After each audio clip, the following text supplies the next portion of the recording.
All right, cool. Back again. This time to talk about the introduction to generic sciences by François Laruelle, who I am just learning about for the first time. So, Jeremy, I guess you introduce yourself again in case someone was like, I know summary to non-philosophy, and like, yeah. So, my name is Jeremy R. Smith. I'm a PhD student at Western University in London, Ontario. I study at the Theory Center, and my research interests are in the work of Laruelle and its relationship to political theory throughout his entire oeuvre. I recently made a bootleg version of Introduction to Generic Sciences for the low cost of $0 that you can probably search for online if necessary. I could always send out a copy of the PDF or the ebook version of it, Word document, whatever. Basically, it's a non-standard translation, like something that I feel is kind of hindering a lot of the access to a lot of this work in the first place, mainly because academic texts are like, $25 per book. So this one, which came out to be like 20 euros originally, I've given it for free, got permission to do it. And if you're Canadian, the art style of the cover is based off of a very popular supermarket chain that I am withholding the name of, but it is based off of their so-called generic brand.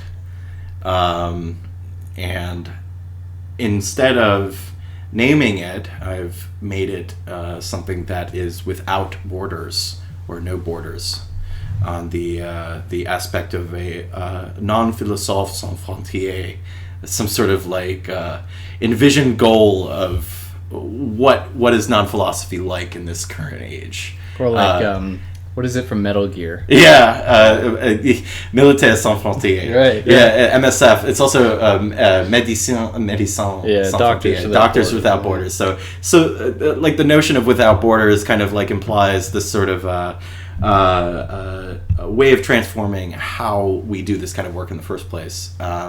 Without borders in academia, without borders in francophone, anglophone kind of like aspects, and also to kind of like iterate that there is it's not a perfect translation, it's not a standard one, it's something that like people could build upon. So Introduction to the Generic Sciences, 2008, it's that's when it came out originally, and over 10 years old now, as old as the reception of Laruelle that has been in the case for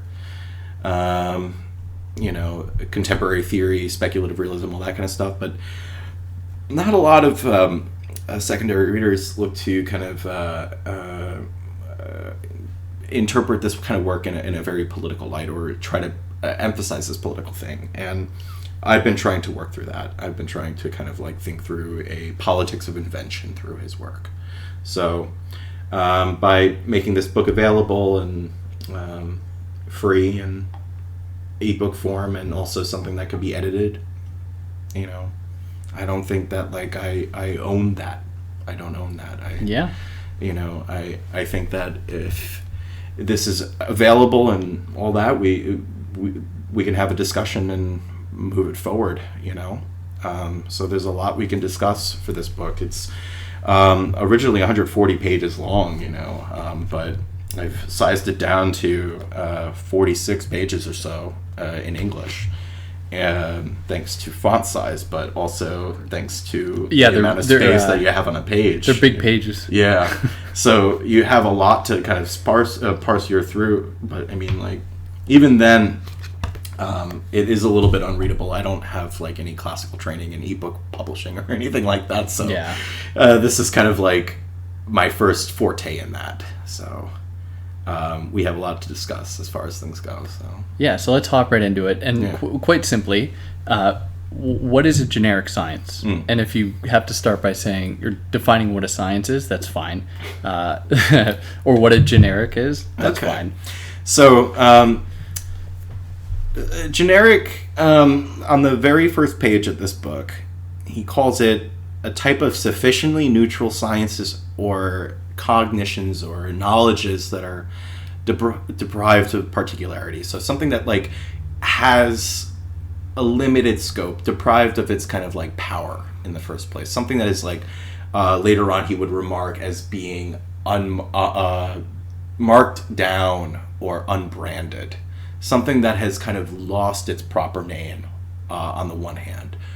On the other, there's also a mathematical concept of the generic, which is kind of like a stand-in, something that is kind of like used to have a cooperative kind of manner in an equation or anything like that. So it's kind of, it's a weak but yet profound kind of concept.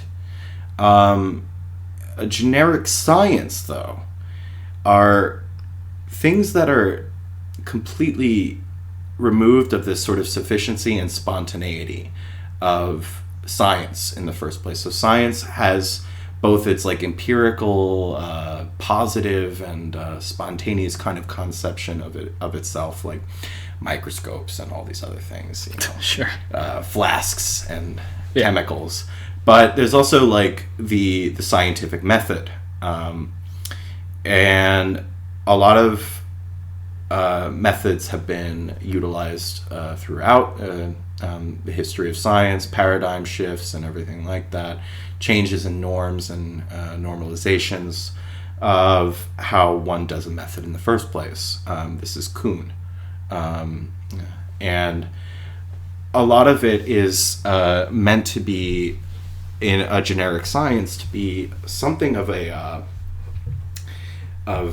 method that is not going to be a paradigm shift. It's meant to be a change of approach to how one performs a science in the first place. So it's meant to be transformative of how one conceives of science in the first place and how one does science in another. And it is supposed to be a deprivation of spontaneity and sufficiency. So if you're not familiar with Laruelle's work, sufficiency is a bad thing, which is kind of like an auto-enclosing force, saying that it's able to speak for itself and critique itself and deconstruct itself and all these other things. But really, it's only what philosophy thinks of itself. It kind of repeats the vicious circle of itself. But spontaneity, this comes from Althusser. There's the spontaneity of science, which is related to kind of just the image that scientists think of what the scientific method is in the first place, or how scientists view themselves as better than philosophers. But this is meant to be holding them in suspense. Both spontaneity and sufficiency are held in suspense. And on top of that as well, positivity.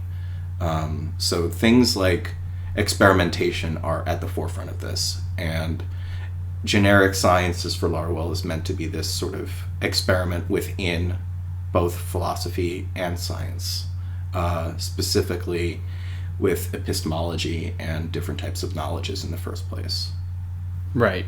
And so does generic science kind of, and I'm just going to use this term just for using it, infiltrate philosophy, and is it like something that catalyzes the emergence of non-philosophy? I think that non-philosophy is a type of generic science. Okay. I think that the notion of a generic science, the notion of a non-philosophy first, this is something that in the previous discussion, Laruelle has been working on for over 40 years. And the situation that comes up here in this book is not so much about non-philosophy, but how does one use non-philosophy to develop these kinds of notions of a generic science in the first place?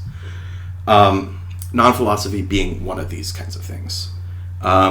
So what I mean here is that a generic science is something that is a problematic concept, mainly because we have a lot of different types of approaches towards like reaching a consensus between sciences and philosophy. This whole notion of a epistemological soup is what he calls it, right? Or and this might serve as a sort of controversial term, but he refers to it as a miscegenation of cognitions, or métissage des connaissances. Métissage or miscegenation being like mixture. Yeah. And he's not meant to be like saying that this is a good thing or a bad thing, but interdisciplinary work kind of leads this miscegenation to be a case where it's like you make things compatible when really they don't work out the way right. It's kind of like a cosmopolitanism, like some, leftist multicultural like BS. Yeah. So it's very superficial, and a lot of this is also related to a postmodern turn in a lot of different approaches that he's kind of commenting on, and this is kind of like a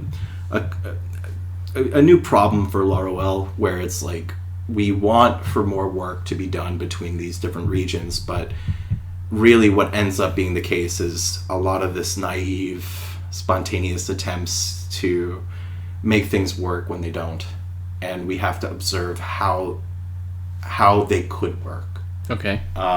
And this generic science is meant to be the case. And furthermore, this book is meant to be a kind of stepping stool for like a new kind of take on Laruelle's work, which he calls non-standard philosophy, which is somewhat distinct from non-philosophy, but it's meant to be implying more of a non-standardized usage of philosophy, to do philosophy without being a philosopher. Right. Yeah. So it gives a little bit more liberty to do this kind of work in the first place.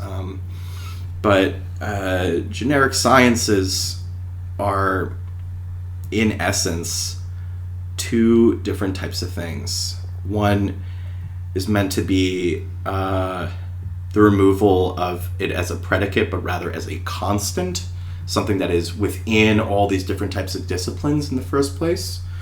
And then it's more about developing a transformation in both of the sciences and philosophy in a way. So this is,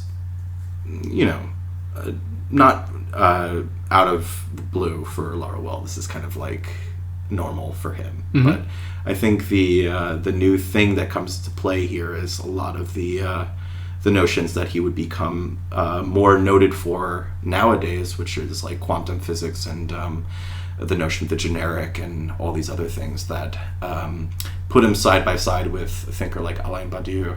Right. And kind of thinking through this notion of a use of science as a materialistic approach. So whereas Badiou has set theory, Laruelle has quantum physics. So these kinds of dynamics are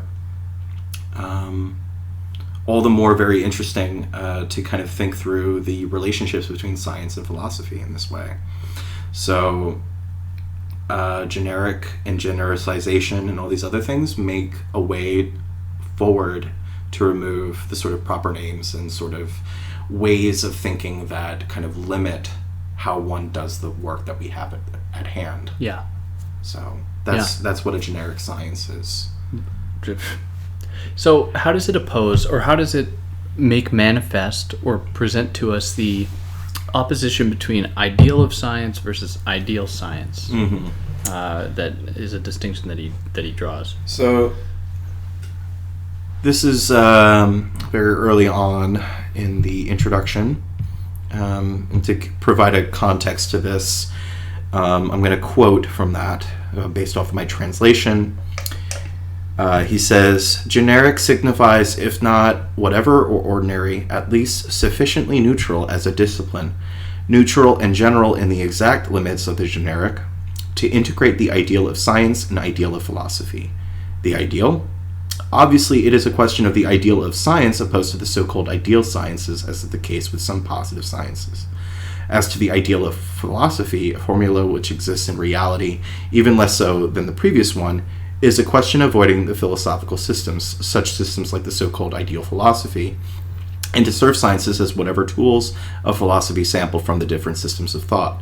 In both cases, the ideal is especially not the idea in the Platonic sense, even less so a science or a perfect and total thought.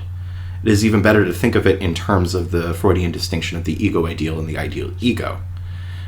So this thing that Laruelle is kind of suggesting here is striving towards what is the best end, what is the best usage of science and philosophy, and not so much of like the best state of philosophy. So the ideal of philosophy, the ideal of science in this way, is not meant to be a redirection of striving towards like the best form of method, the best form of approach, but what is the end? What is the generic end? What are the means to this end that these kinds of thoughts can come into play for? So the kind of dynamic that Laruelle is trying to suggest here is not so much of an idealism, like idealistic philosophy, striving for one that is all about the ideas and not the material reality, but rather starting from the material to reach to this ideal state. So it's kind of a relationship which we brought up in the previous kind of discussion of non-philosophy and materialism, but this one kind of leaps, has like a leap of faith in a way, but a quantum leap of faith, sure. To kind of reach an ideal which has more of the generic in mind than it does of the actual discipline in mind. Mm-hmm. So it's a transformation, as it were, a mutation of how that course should be directed in the first place. Yeah. So for him, he calls it a science thought, Mm-hmm. right? I think. And how does that relate to what he calls intervening factor equals X? Is it like that is what he defines, or is that how he characterizes generic science as being an intervening factor Mm-hmm. in something else? Well, the generic. So later on in this book, he determines between an undervening force and an intervening.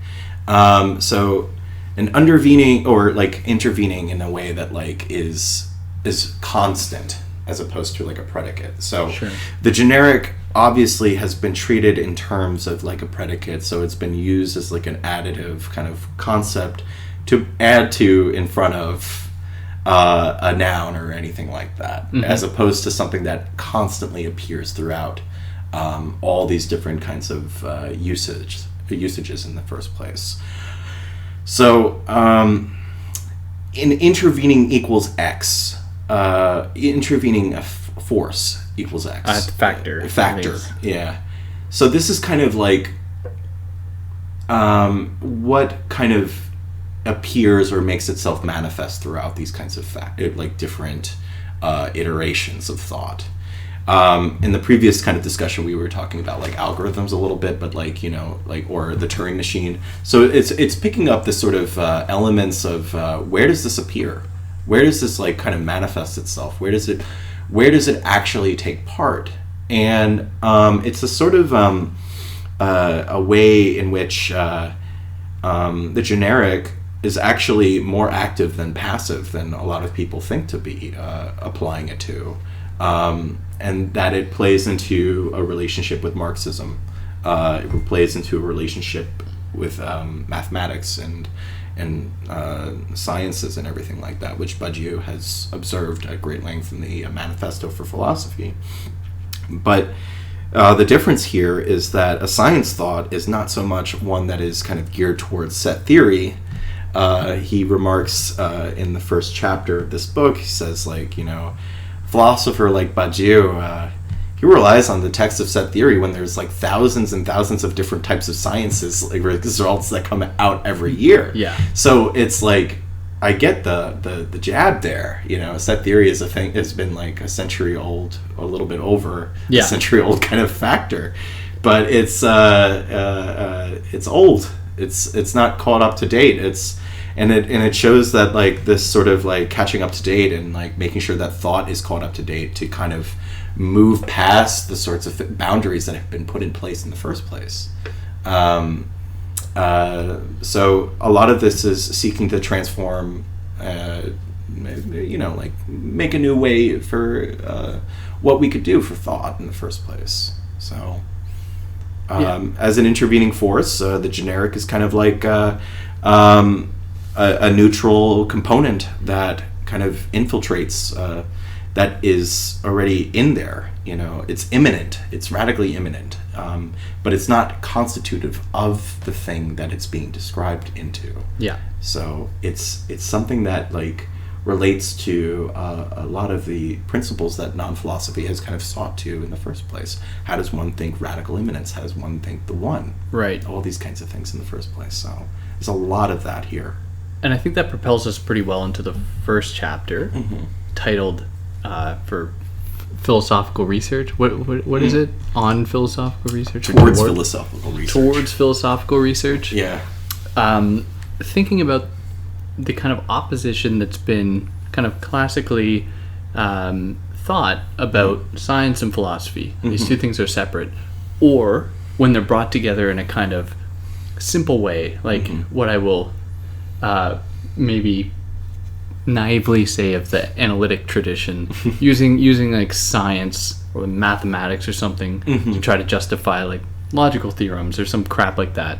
Which is all fine. Yeah. It's not crap, but yeah. Thinking about this in a totally different way, one obviously, I guess, influenced by the continental tradition in air quotes, but thinking about this not in terms, or what I guess a generic science wouldn't be one determined by a kind of dualist approach, but it is one that is guided by the logic of the one, as is so consistent with non-philosophy. And that's my kind of preamble to this chapter.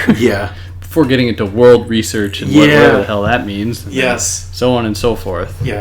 So here in this chapter, he's trying to treat science and philosophy as identical to each other. And this is not at all related to like a logical identity. Like, you know,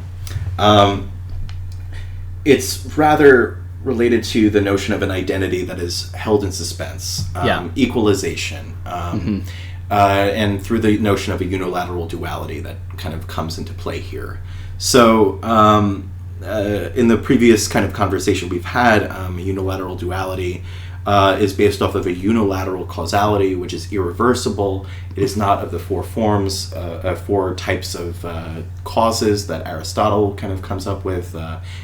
Those are the present causes, and then it's not an absent cause like in Althusser and Lacan, but it's kind of a sort of indeterminate kind of causality. But here it's treated in a way of framing the sort of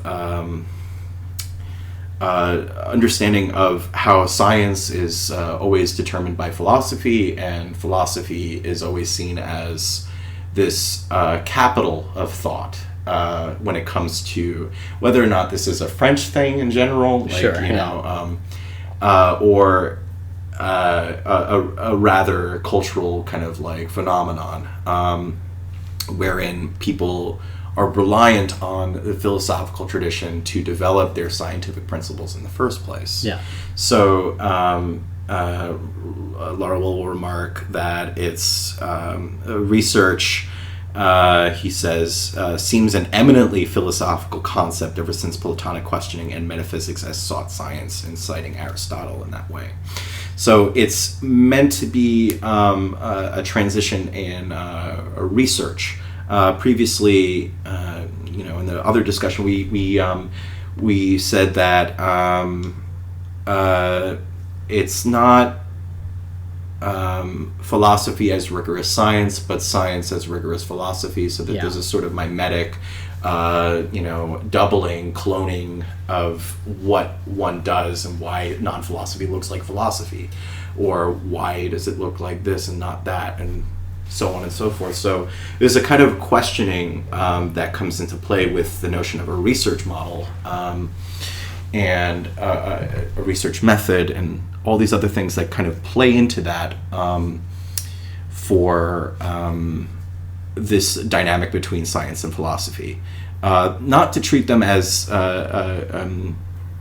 twins that are dueling each other to seek supremacy over one another, but rather to kind of like reduce them to these kinds of different modes of the real, modes of the one, that are kind of like symptomatic of what the real does. Yeah. This kind of causality that is irreversible. It's just constantly emanating. It's what is lived, So to kind of put this into perspective, excuse me, the sort of dynamic here is to not think of a philosophy of science as would end up the case of an epistemology, but a science of philosophy, which leads to a non-epistemology, or a non-standard epistemology. So we can continue going on, but I think that could suffice as a way of framing this sort of a dynamic between like the grand narratives that still persist in the philosophy of sciences. Yeah. And there's a wonderful quote here that he says, philosophy assumes that there is a topology of sciences, a cartography of disciplines and continents, an archaeology of knowledges. It is an immense effort to lay science on this bed of Procrustes that is philosophy, and in the coffin of history, to reduce knowledges to disciplines as distinct, though which they exceed. And Laruelle says that he's a pirate, a corsair, navigating these kinds of territories and just saying, let's smuggle them, let's participate in this international commerce of knowledges and try to kind of change the course of where this is going. This is where it's leading to, the ideal of science, the ideal of philosophy. What is it for in the first place? Yeah. So in this, perhaps not in that process exactly, but in this chapter he also gets into the becoming world, or what that necessarily implies, where he says that there are two components, and we're kind of setting the stage for what one might assume to be kind of dialectical encounter, but they don't synthesize in a very neat way. No. If I understand it correctly, these terms kind of maybe collide, maybe they don't, where one of the terms kind of floats above the other in a way that is mutually accepted by the two, but then that kind of transcendence then gives it a kind of a third position, what I think he would call an immanence, but maybe not, that turns this kind of new scheme into, or that to be what I understand the birth of the becoming world, or I dare I say the real. All right, so it's setting that, first of all, how many things have I gotten wrong with that? And how do we correct them to keep going into like world research? Okay, so let's set you back on the right path here. And you're onto something, but not there yet. So there's the becoming world of philosophy, and the becoming philosophy of the world. This is something that is in the 1844 manuscripts by Marx. Sure. Where he's talking about how alienation the existence of alienation is a constant formation of a species being in the first place. And this sort of dynamic between a becoming world and a becoming world of philosophy and becoming philosophy of the world is meant to be like this reflection on, I believe, Hegel's kind of influence over how the world kind of functions in German thought, as well as like the kind of the potential for how that could lead to both a positive and negative aspect to that. So I think that Laruelle is playing into this positive and negative aspect to it, mainly because becoming world of philosophy means the inseparability of philosophy from the world, and then becoming philosophy of the world implies the sort of like how the world is becoming nothing but philosophical. Sure. So the kind of dynamic that Laruelle is searching here is that kind of relationship with those two becomings, with that of the notion of a world research, right? A worlding or mondialization of research, which is basically a symptom of how scientific research has become predominantly subject to capitalist and liberal kind of like exploitation and kinds of domains of how that kind of knowledge institutes itself, where researchers are harassed by R&D or kind of like all these different like developments in technology that could be used against other humans in the first place, or means of defense or whatever, there's a sort of dynamic of how that knowledge in the first place also becomes much more payable. For instance, like in America we have Lockheed Martin, Sure. one of the biggest suppliers of weapons in the US, and that is probably going to get paid more by the government than research that would go towards developing like a treatment for cancer or anything like that. So we have that kind of dynamic of how researchers are subject to this kind of harassment by the expectation of capital, the expectation of the world to kind of like lead to this financialization, as it were. So can I ask, yes, is world research always kind of in bed with the flows of capital in a kind of globalized world, or is there like a kind of possibility for Laruelle or that he sees in it to, I guess, emancipate itself from that? Yeah. So it's twofold. So one of them is like, there's a like a set up marketplace for all these different types of research being raised up to importance for capital. Yeah. And it's more a question of how there's a lot of tendential kind of components to this. There's a sort of like what he calls an all. The all, or the overall, which is kind of this, we could use this in terms of a totalization or anything like that, but really what this means is like the binary and the duality of the one and the two, or the one and the many, and also the many forms of how sort of this excuse me, this sort of dynamic is more provisional than it is like a be all end all kind of situation. So the problem that Laruelle is kind of addressing here is how science is definitely in bed with philosophy in a way that like its methods are drawn particularly from philosophy, but do come to different results. whereas philosophy has been implemented without its willing, to some extent, by the world and by capital and by all these other things. And whether or not that's a good thing or a bad thing is, Laruelle's kind of question, because it's meant to be a change of how research is done in the first place, and like there are several theses that he addresses on world research here. World research being, a recognition that research has become a world of its own, that it has become like re-territorialized, to use a Deleuzean, Guattarian term, by capital, to kind of like build more products for whatever reason would benefit capital in that place. So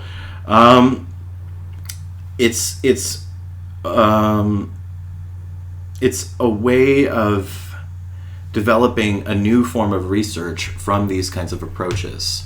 If we recognize that this is in bed with like philosophical research on the one hand and world domination, or the hated image of the world in a sort of like Gnosticism, as it were,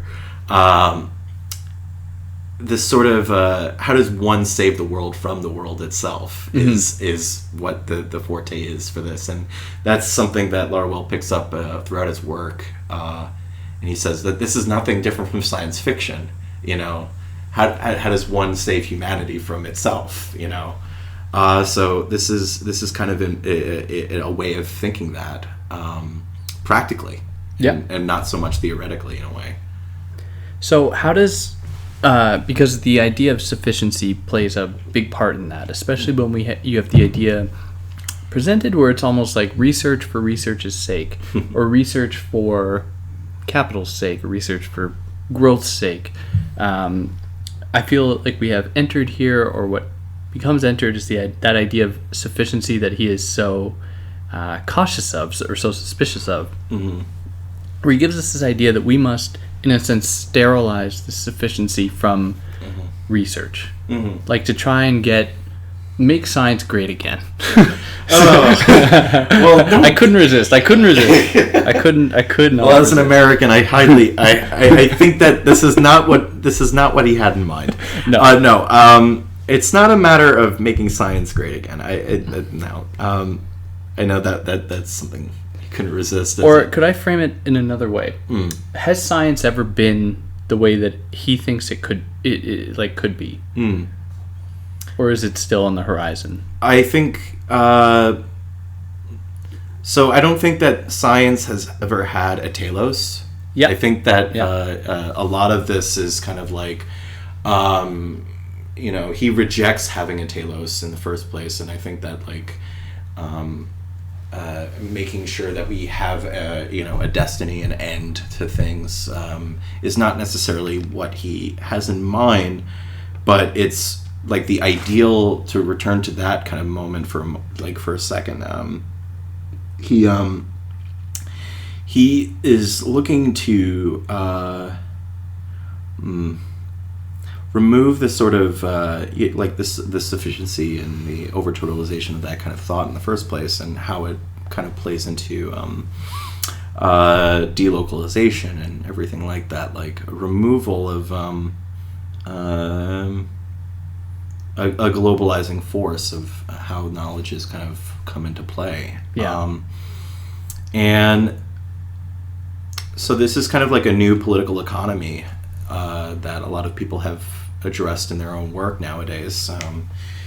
Like, for instance, I'm thinking of like Boltanski and Schiapello, New Spirit of Capital. I don't know.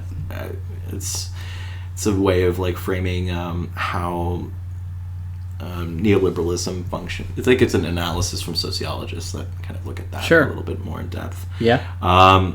But here, the sort of dynamic that I think that Laruelle's kind of like tending towards is like a new kind of like practice of kind of things. He's saying about computers in particular here, how in the machinery part of world research, this is like thesis 10 of this, computer has the primacy as material and intellectual productive force, while information has the primacy in the relations of production. So this is Marxist lingo.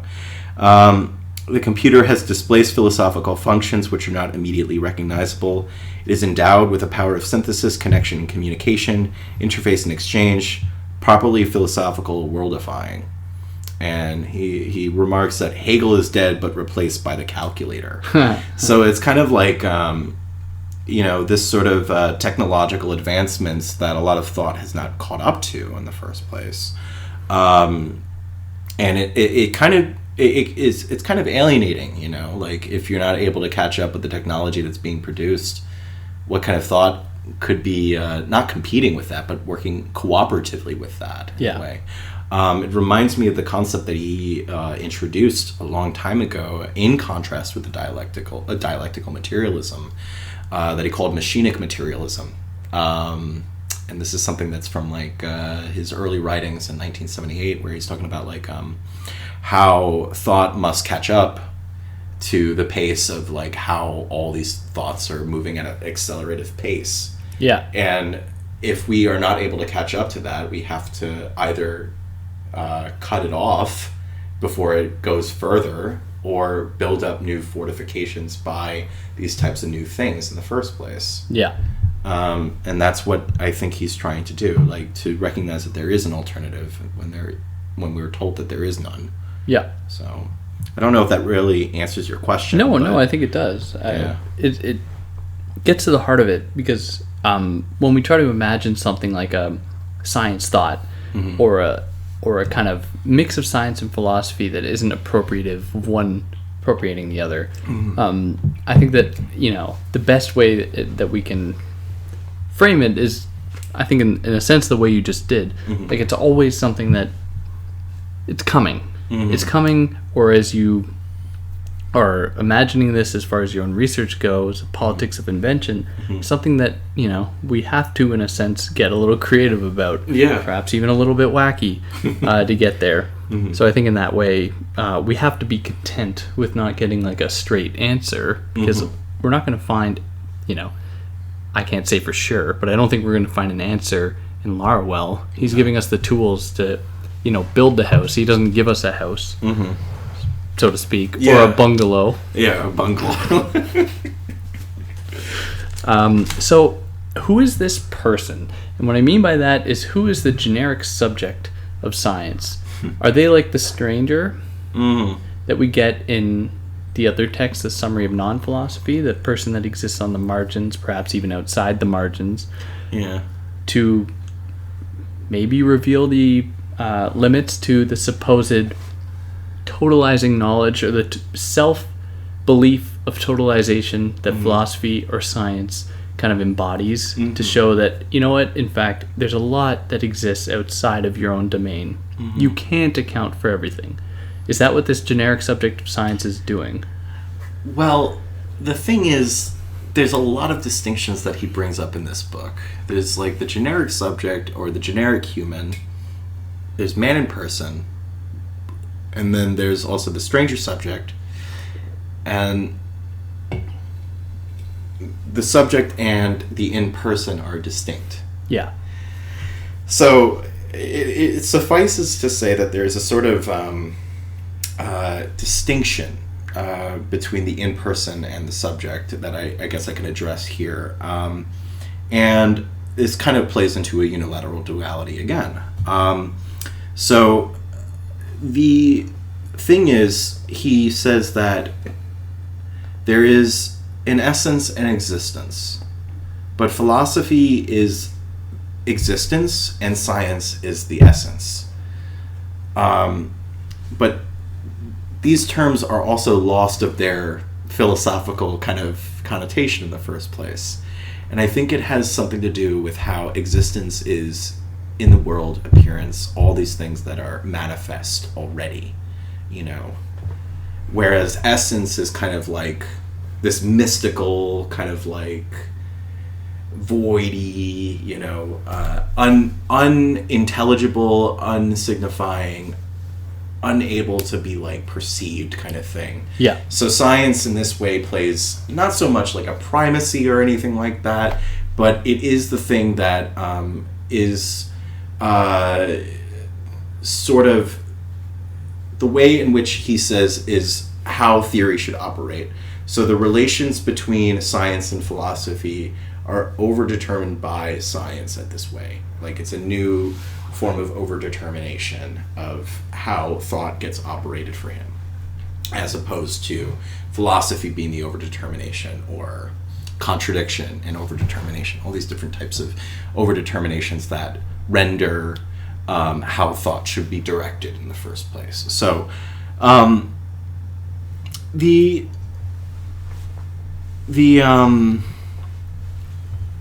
thing that I guess comes to mind with this subject positions and everything like that plays, again, science and philosophy are the two identical kind of components. They're idempotent. They're equalized and losing their kind of primacy over each other.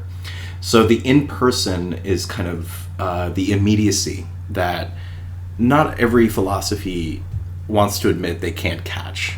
You know, like the instance of a snap, you can't capture like that one moment. Yeah. So in person is like in flesh and blood, in immanence, like radical immanence, the thing that like is direct but indirect at the same time. Mm-hmm. So it's impossible to capture that in a philosophical lens. But existence, the subject, is kind of like, this is the doing, the acting, the obvious kind of like perception of how that action gets into the world. So it is an existent, not an existence. So like there's a sort of dynamic that Laruelle says in a biography of Ordinary Man between these like three stages between essence, existence, and the existent being in the middle. And that like man is this existent, this mystical living being that does not exist and is in between essence. Yeah. So it's if I paraphrase correctly, I don't remember the book off the top of my head, but I believe that there's the existent kind of component of the subject in this way. To go back to your question, though, the generic subject, I think it's the notion of generic man, more so in the sense of like related to Feuerbach's notion of like species being. Yeah. And it's related to this like ordinary person, but not ordinary in like kind of like everyday kind of Joe Schmo kind of person, but really what makes them actively able to change the world that they are participating in. Yeah. And that's what the component is. Like, you know, there's a collective action that every generic person in this world can take a part in. But it's not to like constitute a subject of the world.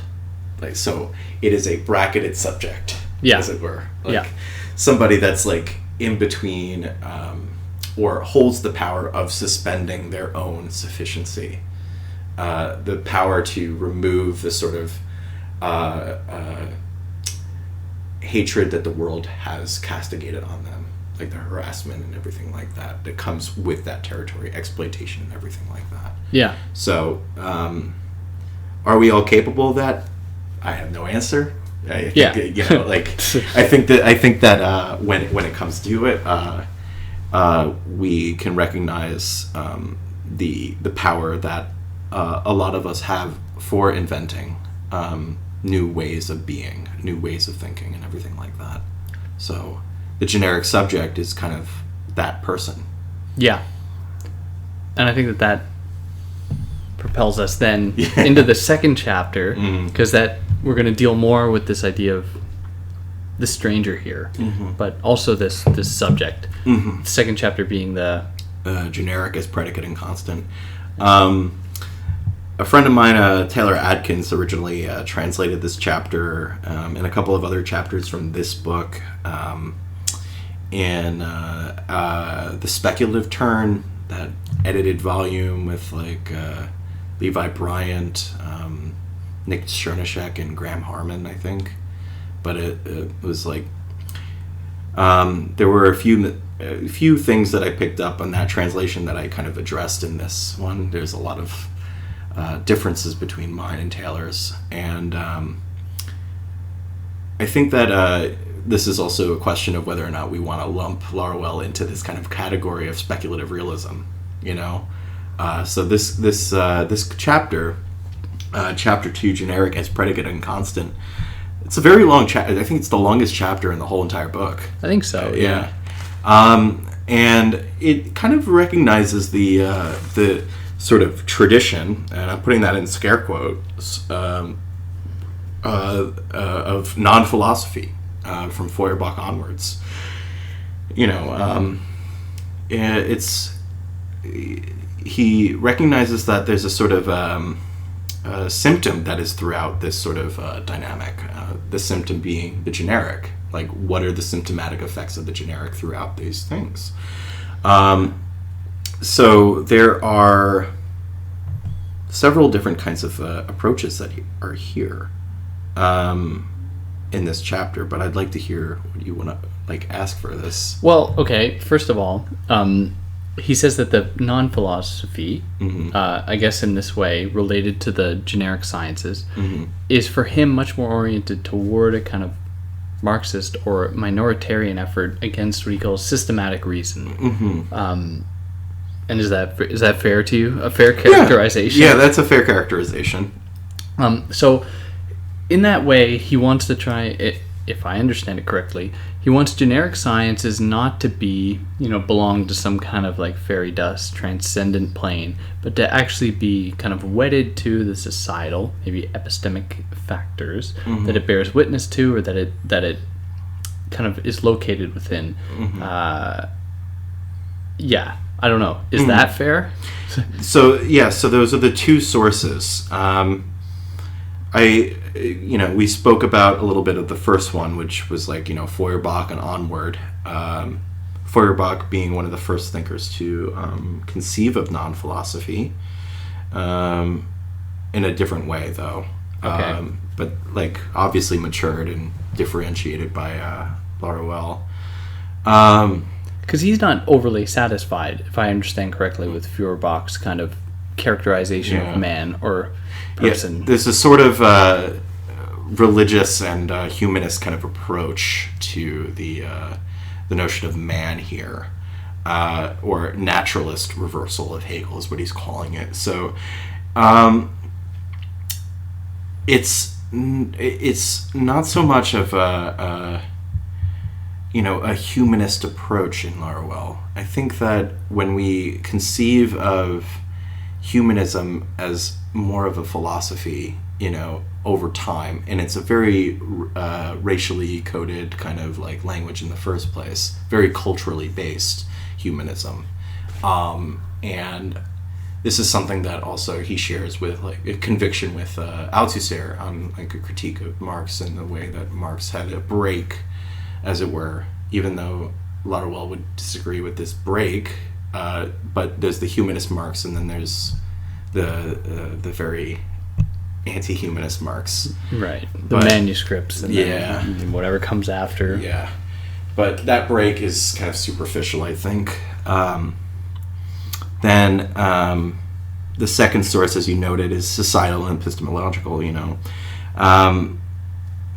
the description here that he gives has a twofold for the epistemological account or societal account. One is that he says, threefold actually. It has no vocation to be posed as global or fundamental, foundational for others like mathematics can pretend to be, or else as reductive of others like physics and physicalism.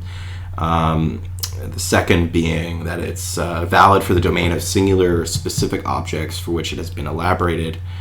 It can support cognitions which remain local within another, so like sharing the locality of science and philosophy with each other. And then the third one being it doesn't form a new synthesis or a miscegenation with another or a combination of a superior degree. So it's looking to like a convenience or marking down or unbranding of a kind of thought in the first place? How does something just become blah, not unique anymore? But the only time that I think it's kind of like a critique of both Badiou and Deleuze in a way, like where Badiou prefers the set theoretical approach to the generic. Deleuze would be more inclined to find the remarkable, the interesting, the satisfying, the things that are looking to invest our time and our energy in things. But this is kind of like a holding in suspense, or even more of like a conjugation of the two, where it's like, there's the generic and other types of sciences, but it doesn't have... We need to take the mundane along with the interesting. We need to like take everything as material. Even if it's like gray literature, as he calls it, like, something completely boring or just like, nothing, like uselessness. What is this for? There is going to be a use for something that is useless in some way, but not in like a one man's trash is another's treasure kind of way, but more of like, how does one use this material towards like developing a better thought? So the generic here goes through various stages, and it's a new combination of the two symptom sources that he's talking about. One being man coming from philosophy and the subject, or the object coming from science. They're both transformed. Something like the identity of the human average, the ordinary man in his works, particularly scientific works. So there is a sort of privileging of scientific works over philosophical ones in this moment, but there is a component to like how does thought in general become generic? Is more of my interest in this way. So it's a means to like not even end up in a commodification of thought as well. It's trying to destroy that as well. I think, But at the same time, I feel like I feel like he says this, his whole project around the non, or rendering things non, is not in favor of destroying a system, but of transforming it in a sense. I don't know if you think that that's fair. Well, it is. So there is two things to this. This destroying the sufficiency, but making sure that the whole entire thing is still intact. Like, it favors a sort of plurality of things. So in philosophy and non-philosophy, he says that non-philosophy is not a negation of philosophy. It's not its destruction. It's like kind of leading anew to a new type of thought, thinking philosophy otherwise. So, which is the subtitle to that book in French, which unfortunately did not make it to the English translation, but it's what it is for how people are pedagogically introduced to this sort of method in the first place. So then we get he gives us three axioms, right? And these three axioms pertain to the project of generic science. That is, the first axiom is him creating a distinction between Feuerbachian man and supplanting that with what he calls man in person, or I have in brackets one in person, as kind of the base of the universal or the generic form of all systems. Is that fair? Okay, generic man and then man in person. How is that distinguished? Is that what you're more or less asking, or is it fair to say that these two are the same things? Like the generic man in person, one in person is the same thing, and are they kind of what guides all systems in their universality? So one way of putting this is saying yes, but also to recognize that as sort of dynamic that was brought up or a little bit earlier, either both in this conversation and in the latter one, about the determination of last instance and how it's not that man is determined by philosophy, but man determines philosophy in the last instance. But it's not meant to be like a condition of possibility, you know. And it's related to Marx and Engels' notion that they say in the German ideology that life does not depend on consciousness, but consciousness on life. So this kind of distinction, I think, between man and person and the generic subject or generic person, one in person, and all these other things, kind of is the same thing. They're all generic, like they all share the same quality to each other, and more importantly, Feuerbach's man was humanist and naturalist and everything like that, but the approach to breaking from that sort of dynamic and not treating man in an equation with humanism, or like what I said earlier about like how it's related to like cultural, racial instances and everything like that. It's kind of playing into this the essence of man being scientific, being indeterminate, being non-definable, unintelligible, kind of like withdrawn is what I would kind of use as a metaphor here, mainly because it's kind of starting from this impoverished position where there is no answer given to that, but his existence is philosophical. Like his man's life is nothing but philosophical, thrown into it and everything like that, and it's a matter of making his essence and existence cooperate with each other as opposed to one over-determining the other. Yeah. So that's how I would kind of phrase that subjectivity. Sounds good to me, and I think that in a sense brings us to that second axiom, where this man in person must be, he says, almost without subject, with devoid of subject, whatever the hell that means.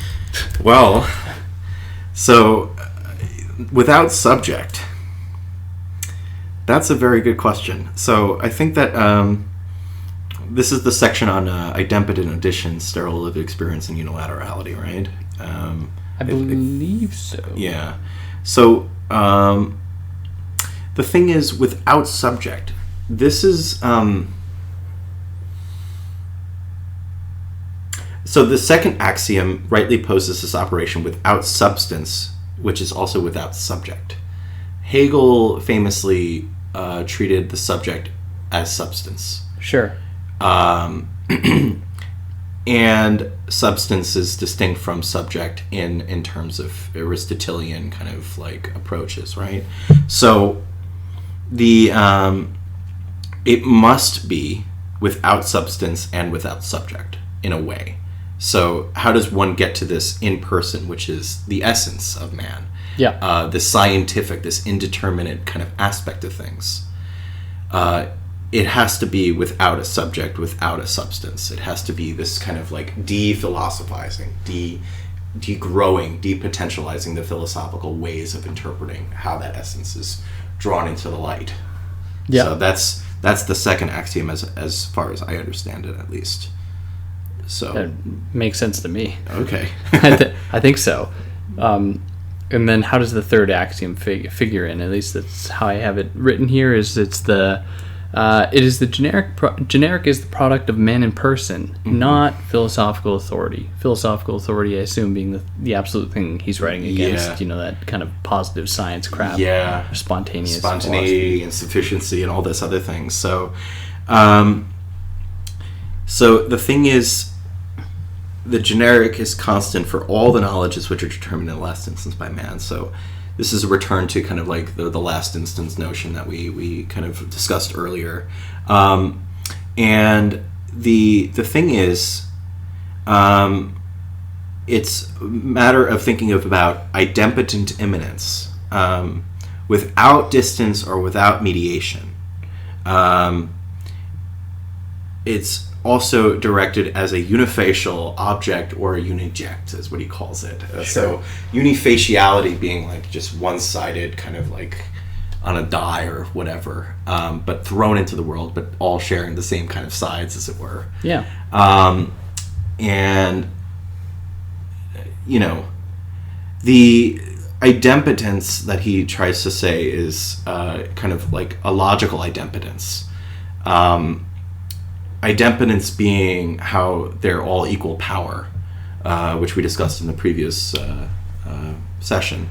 But I think that here, this also puts into a play of like how 1 + 1 = 1 all the time. Once each time, rather. That the all becomes this term that is torn from itself. It becomes a material or a symptom that one needs to move past from, as it were. Yeah. So that the generic is found in the all, but the all does not determine the generic. Yeah. Yeah. So, or as he says it at another time, he says that the generic is produced from validity rather than authority. Mm-hmm. And from truth rather than philosophical, scientific, or epistemic knowledge. Mm-hmm. So how...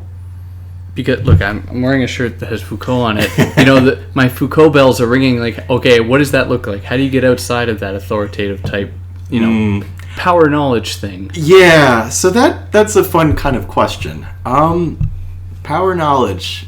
I don't know if I have the answer for you for that one. Yeah, like the thing is, for me at least, the dynamic that he's trying to play into is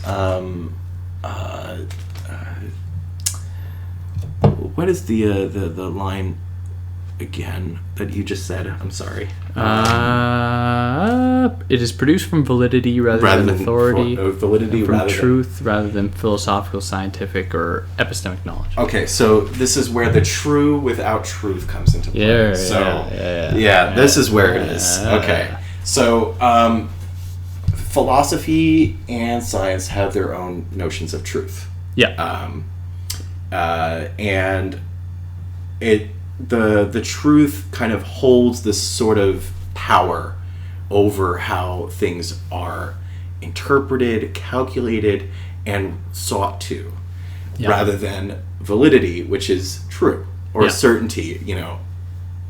The distinction is to determine the true without the truth being the over-encompassing kind of like way in which that is determining that outcome. So the thing is, with power and knowledge, anything could be true. Yeah. And also anything could be the truth. Like, as far as if I read my Foucault correctly, whatever is in power determines what is the truth. Sure.